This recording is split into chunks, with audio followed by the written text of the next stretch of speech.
La chancelière allemande Angela Merkel est ressortie de son entretien avec le président allemand Frank-Walter Steinmeier après seulement une demi-heure. Elle doit encore trouver une solution. Tous les partis politiques qui ont été élus au Parlement allemand se sont engagés dans l'intérêt public. Ils servent notre pays. Je m'attends à ce qu'ils soient tous prêts à discuter pour essayer de former un gouvernement dans un proche avenir.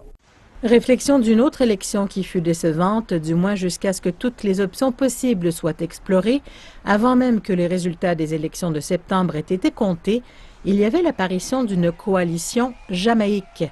On dit Jamaïque en raison des couleurs des partis impliqués. Les Verts, l'Union démocrate chrétienne et le Parti démocrate libéral qui représente le vert, le noir et le jaune, les couleurs du drapeau jamaïcain. Mais lundi, ce drapeau ne battait plus qu'à moitié à la suite de l'annonce du retrait des partis libéraux pro-affaires. En tant que démocrates libres, nous avons fait diverses offres de compromis ces dernières semaines, à savoir les politiques fiscales, les politiques européennes, les questions de migration et d'éducation.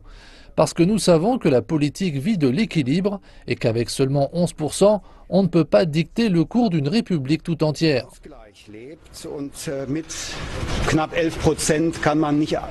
Merkel reconnaît maintenant que les semaines à venir seront difficiles. Le deuxième parti le plus important du pays, les sociaux-démocrates, a de nouveau exclu un autre gouvernement de coalition avec la CDU. Et tous les partis ont refusé de s'associer avec l'alternative nationaliste d'extrême droite pour l'Allemagne, ou l'AfD, qui a fait campagne sur une plateforme anti-euro, anti-immigration, remportant 94 des 709 sièges du Parlement lors des élections de septembre. Cela fait plus de 7 décennies que les membres d'un parti d'extrême droite ont marché dans les couloirs du Parlement allemand. Pourtant, de vifs souvenirs de cette époque continuent d'en hanter plusieurs, rendant encore plus troublant la présence d'un parti dénommé nazi. Beaucoup s'inquiètent de ce que de nouvelles élections pourraient signifier pour l'AfD, parmi lesquels des électeurs qui ont maintenant perdu confiance en leur chancelier. L'AfD n'a aucun organe pour entrer en coalition avec le Parlement allemand. Il se pourrait donc que son impact soit mineur en sens pragmatique de la politique.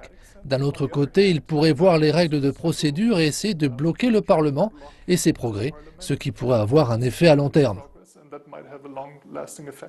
Angela Merkel dit qu'elle préférerait avoir des élections plutôt que d'essayer de former un gouvernement minoritaire avec les Verts ou même le parti populiste de gauche, Die Linke. Son centre-droit CDU ressent clairement la pression de sa base de soutien, consterné par ses politiques de plus en plus à gauche. Pendant ce temps, le président allemand rencontrera tous les partis au cours des prochains jours afin de trouver une solution.